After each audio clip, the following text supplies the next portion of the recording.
사순절이 시작된 것이 엊그제 같은데 벌써 6번째 주일, 또 종려주일을 맞이하게 됩니다.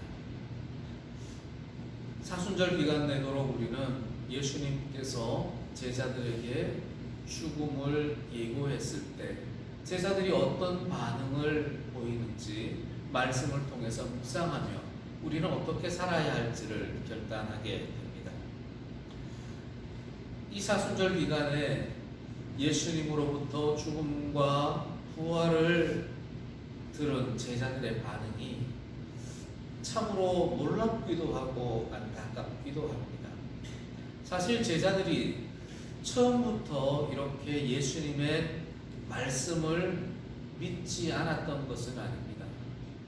예수님께서 죽은 자를 살리시고 병든 자를 고치시고 귀신을 내쫓으시고 무리를 걸으시고 오병이어의 기적, 수많은 이적과 기적들을 행하실 때 예수님의 제자들은 놀라고 과연 하나님의 아들이다라고 고백을 했더랬습니다. 예수님의 제자들은 예수님의 능력 앞에서는 여호와 하나님의 아들이라 소리 높여 찬양하고 예수님을 따랐습니다. 심지어는 자신들도 예수님이 행했던 그 기적들을 행한 바도 있습니다. 심지어 베드로는 주는 그리스도시요 살아계신 하나님의 아들이십니다 라고 고백하며 정말 참 제자다운 신앙 고백을 하기도 했었습니다. 이렇게 예수님의 능력 앞에서 제자들은 정말 모범된 신앙인의 모습을 보여주었습니다. 예수님의 능력을 믿었기에 예수님께서 나귀 새끼를 타고 예루살렘에 입성하실 때에도 제자들은 실망하지 않았습니다. 사실 나귀 새끼는 겸손함을 상징하는 겁니다. 왕으로 오신 예수님이 저 보잘것없는 나귀 새끼를 타고 예루살렘에 입성할 때도 제자들은 누구 하나 예수님의 능력을 의심하지 않았습니다. 오히려 이때구나, 이제 이스라엘이 새롭게 일어나는구나, 하나님의 나라가 이곳 예루살렘에서 예수 그리스도를 통하여 드디어 이루어지는구나 기대에 가득 찹니다. 제자들뿐만이 아닙니다. 예루살렘의 온 백성들이 예수님이 이루실 새로운 나라, 로마로부터 독립된 참다운 이스라엘 하나님의 나라를 기억하고 기대하며 호산나 다윗의 자손이여라고 외치게 됩니다. 바로 그 날을 우리는 종려주일로 오늘 이렇게 기념하고 있습니다. 심지어 예수님께서 제자들에게 예수인 내가 죽으면 너희들은 다 뿔뿔이 흩어질 거다라고 예수님이 선포하실 때조차도 제자들은 예수님의 능력을 믿었기에 예수님이 죽을 일이 없어요 라고 굳게 믿었기에 다 버릴지라도 나는 그리하지 않겠습니다. 주와 함께 죽을지언정 주를 부인하지 않겠습니다 라고 제자들이 고백을 합니다. 제자들이 이렇게 예수님을 따르고 예수님을 고백할 수 있었던 것은 제자들은 예수님의 능력 앞에서 있었기 때문입니다. 그런데 안타까운 일이 벌어집니다. 예수님의 능력 앞에서 그렇게 담대했던 제자들이 예수님이 죽음 앞에서는 너무나 초라하고 너무나 비겁한 모습을 드러냅니다.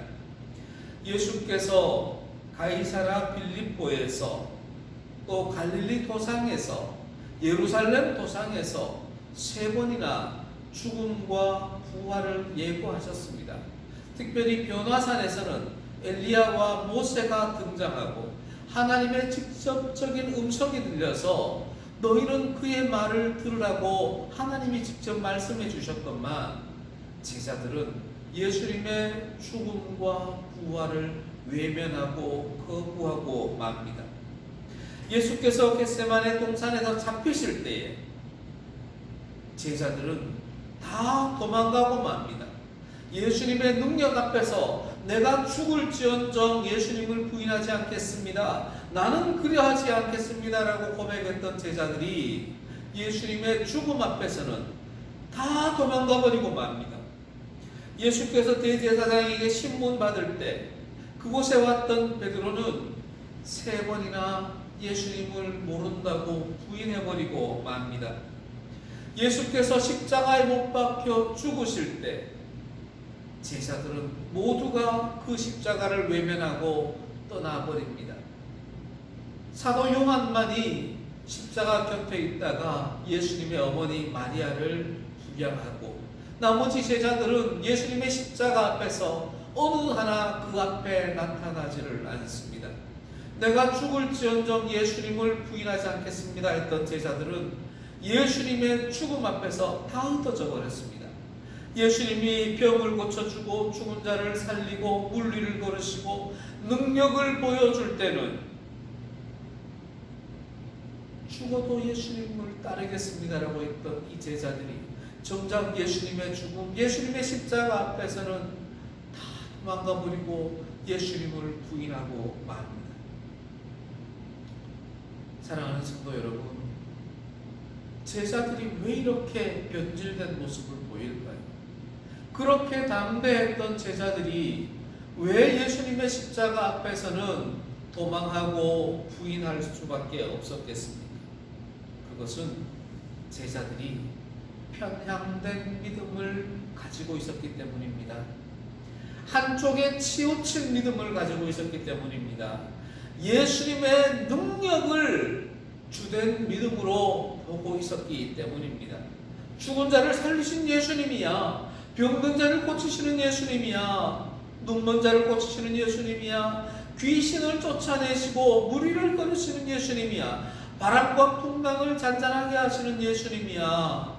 나는 그런 능력의 예수님을 믿어 내게 닥쳐있는 이 수많은 고통도 해결해 주실 분은 바로 예수님 뿐이야. 그러니까 나는 예수님을 믿어.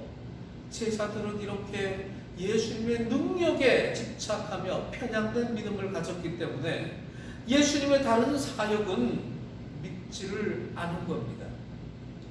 예수님의 말씀에 대한 믿음은 제자들이 너무나 부족했던 겁니다. 예수님께서 말씀을 통해서 수많은 것을 가르쳤지만 제자들은 그것들은 그렇게 집중하지를 않습니다.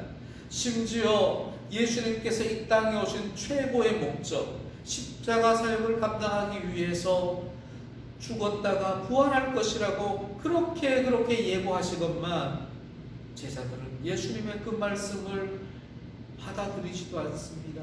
이해하지도 않습니다. 깨닫지도 못합니다. 제자들은 그렇게 예수님의 말씀에 있어서는 너무나도 무감각하고 무반응적입니다. 제자들은 이렇게 능력 중심으로 편향된 믿음을 가지고 있었기 때문에 예수님을 바르게 믿을 수가 없었던 겁니다.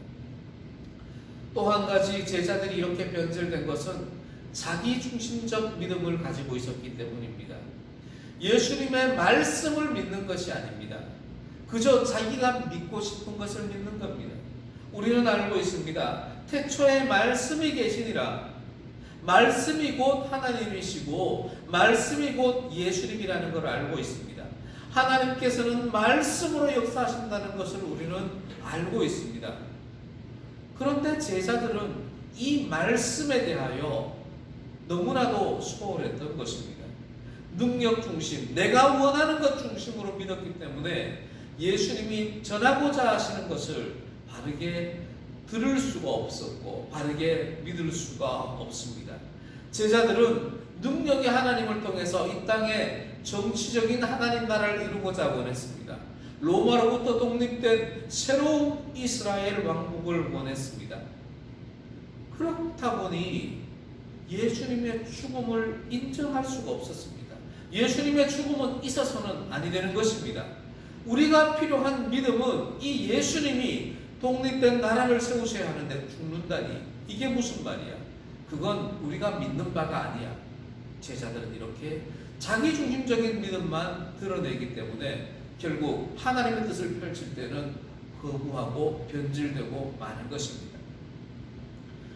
이렇게 자기중심적이고 편향적인 믿음을 가지고 있다 보니 제자들은 판단을 할 수가 없습니다. 분별할 수가 없습니다. 맹목적일 수밖에 없습니다. 결국은 예수님의 구원 사역을 이해하지를 못하고 예수님으로부터 도망가 버리고 맙니다. 사랑하는 성도 여러분, 우리의 모습, 우리의 신앙, 우리의 믿음을 한번 돌아봅시다. 우리는 예수님의 능력 앞에서 어떠한지 생각해 봅시다. 오늘날 많은 교회가, 많은 그리스도인들이 예수님의 능력을 사모하고 예수님의 능력을 간구합니다. 예수님을 통해서 문제 해결을 하는 것은 우리 그리스도인들에게 있어서 당연한 겁니다. 아니, 우리가 예수님을 통해서 문제 해결하지 않으면 어디 가서 문제 해결합니까? 예수님께서는 우리가 기도하는 바를 다 들어주신다고 하셨습니다. 하나님의 영광을 위하여 기도할 때 하나님은 우리의 아픈 마음과 아픈 육신을 치유해 주시고 우리 앞에 닥친 수많은 문제들을 해결해 주십니다. 하지만 예수님께서 그렇게 능력을 우리에게 보여주시고 능력을 드러내는 것은 그 능력 자체가 목적이 아닙니다. 예수님이 우리에게 능력을 보여주시는 것은 그것은 능력은 하나의 통로이고 또 다른 목적이 있기 때문입니다. 제자들과 똑같이 2000년 전에 12제자들과 똑같이 예수님의 능력만 보고 믿으라는 것이 아닙니다. 예수님께서는 이 땅에 우리에게 예수님의 능력, 성령의 능력을 보여주시고 십자가 앞에서 도망가지 말고 자기 십자가를 지고 그 십자가에 못 박아 생명으로 하나님을 섬기고 하나님 나라를 섬기라는 큰 뜻이 숨어져 있는 겁니다. 2000년 전의 제자들보다 우리는 예수님의 능력을 더 잘 알고 있습니다. 제자들이 미처 몰랐던 2000년의 역사, 성령의 역사를 우리는 다 알고 있습니다. 예수님의 가르침을 설교를 통해서 성경 공부를 통해서 너무나 잘 알고 있습니다. 그래서 우리는 결단하죠. 우리는 제자들처럼 어리석게 살지 말고 끝까지 예수님을 믿어야지. 이렇게 결단을 합니다. 하지만 정작 우리 앞에 예수 그리스도의 십자가가 보일 때 우리는 어떠합니까? 과연 우리는 2000년 전의 제자들과는 달리 도망가거나 비겁하게 행동하지 않고 주여 저 또한 그 십자가에 못 박히겠나이다. 내게 주신 십자가에 제가 못 박혀 하나님의 영광을 드러내겠나이다 라며 결단하며 행하고 있는지 돌아보아야 합니다. 사실 하나님의 능력을 간구하면서도 하나님이 우리에게 주시는 십자가를 외면하는 것이 우리의 연약한 신앙인의 모습으로 나타날 때가 너무나 많습니다. 예수님을 따라가는 척 하기만 하고 예수님이 맡기신 십자가를 지른 척 하기는 하는데 그곳에 못 박히기는 두려워하고 부담스러워하는 것이 우리의 현실입니다. 내가 가진 것이 있고 나의 가족이 있고 내가 이 세상에서 지켜야 할 것이 있고 내가 죽음이 두렵기 때문에 그렇게밖에 할 수 없다는 것 한편으로 이해는 됩니다. 하지만 그것이 어렵고 힘들고 정말 두려운 일이기 때문에 예수님께서는 가르쳐 주신 겁니다. 누구든지 자기를 부인하고 자기 십자가를 지고 나를 따라야 한다. 그리해야 하나님 나라에 들어갈 수 있다고 이야기해 주신 겁니다. 그것이 쉬웠다면 예수님이 그렇게 말씀 안 하셨겠죠. 자기 십자가를 진다는 것은 너무너무 어려운 것입니다. 지는 척, 따라가는 척 하기는 쉬울지 몰라도 마지막 순간 십자가에 나를 내어준다는 것, 나의 십자가를 지고 여호와를 섬긴다는 것, 그것은 너무나도 힘겹고 고통스러운 일입니다. 우리가 십자가 앞에서 생각해야 합니다. 나는 편향된 믿음을 가지고 있지 않은가? 나는 2000년 전의 제자들처럼 자기중심적인 믿음을 가지고 있지는 않은가? 내게 능력 주시는 하나님 앞에서만 믿음을 나타내지 않는가? 내게 능력을 베풀어 주시지 않으니 나는 예수님을 믿지 않아. 내게 능력 주시고 내게 보여주실 때만 믿어. 이렇게 고백하고 있지는 않은지 우리 자신을 돌아보아야 합니다. 하나님이 이 땅에 성육신 하셔서 십자가에 못 박혀 죽으시고 승천하시고 성령께서 이 땅에 우리와 함께 계신 목적을 우리가 분별해야 됩니다. 우리는 예수님의 능력을 힘입어 한 단계 더 나아가야 합니다. 예수님이 원하시는 삶을 살아가야 합니다. 하나님의 일을 우리는 목적으로 삼아야 합니다. 하나님께서는 우리 각자에게 하나님의 일을 다르게 원하십니다. 어떤 이에게는 가르치는 일을, 어떤 이에게는 섬기는 일을, 어떤 이에게는 나누는 일을, 어떤 이에게는 기도, 어떤 이는 예배자로, 하나님께서는 여러 가지로 우리에게 원하시는 바가 있습니다. 하나님의 일은 하나님 뜻에 따라 정해집니다. 나 중심적이 아니라 하나님 저를 통해 무엇을 원하십니까? 제가 어떻게 해야 하나님의 일을 감당하겠습니까? 제가 어떻게 해야 저의 십자가를 지고 예수님을 따르겠습니까? 라며 날마다 기도하며 묵상해야 하나님이 원하시는 믿음, 하나님 중심의 믿음을 가질 수가 있습니다. 사랑하는 성도 여러분, 우리는 2000년 전의 제자들처럼 십자가 죽음 앞에서 도망가지 맙시다. 우리는 그러하지 맙시다. 우리는 예수를 외면하거나 멀리하지 맙시다. 말씀으로 역사하시는 하나님을 믿을진데 말씀을 멀리한다는 것이 곧 예수님을 멀리하는 겁니다. 말씀을 묵상하지 않는 것이 제자들이 십자가 곁을 떠나버린 것과 똑같은 결과를 나타내는 겁니다. 말씀을 듣고 말씀을 묵상하고 순종하겠다 결단하는 삶이 되어야 합니다. 우리는 문제 해결을 위한 신앙에 머물러 있어서는 아니 됩니다. 문제 해결을 통해서 예수님의 능력을 통해서 하나님의 사역, 예수님의 목적을 우리가 쫓아갈 수가 있어야 합니다. 우리는 편향된 믿음에 잡혀 있지 말아야 합니다. 하나님 중심의 믿음을 가져야 합니다. 자기 중심적 믿음이 아니라 하나님이 원하시는 믿음, 하나님의 말씀을 듣고 순종하는 하나님이 기뻐하시는 믿음을 가져야 합니다. 우리는 균형 잡힌 믿음을 가져야 합니다. 사랑하는 성도 여러분, 믿음은 작은 믿음보다는 큰 믿음이 필요합니다. 인생을 살아가다 보면 수많은 굴곡들이 있습니다. 도랑도 있습니다. 움푹 패인 웅덩이도 있습니다. 하지만 작은 믿음은 그곳을 지나가다가 푹 빠져서 벗어나기가 너무너무 힘듭니다. 하지만 큰 믿음은 어지간한 구덩이, 어지간한 도랑들은 큰 믿음의 바퀴로 그냥 넘어갈 수가 있습니다. 그래서 우리는 큰 믿음을 가지기 위해 노력해야 합니다. 참 무서운 일이 있습니다. 큰 믿음을 가질 때 편향된 믿음은 작고 균형 잡힌 믿음보다 더 위험합니다. 능력만을, 병 고침의 능력만을 믿는 믿음, 예수님의 치유의 능력, 성령의 치유의 능력만을 믿는 믿음이 있다면 아무리 큰 믿음일지라도 오히려 구덩이에 더 잘 빠집니다.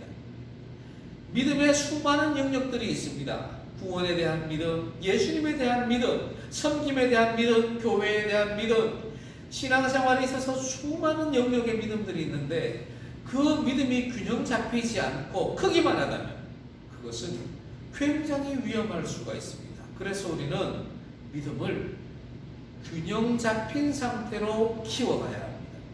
말씀을 향한 믿음, 기도를 향한 믿음, 성령에 대한 믿음, 모든 신앙 영역에 있어서 균형 잡힌 믿음을 위해 우리 함께 노력합시다. 2000년 전의 제자들처럼 편향된 믿음이 아니라 큰 믿음, 균형 잡힌 믿음을 위해 하루하루 하나님을 바라보며 최선을 다해 살아갑시다. 아멘.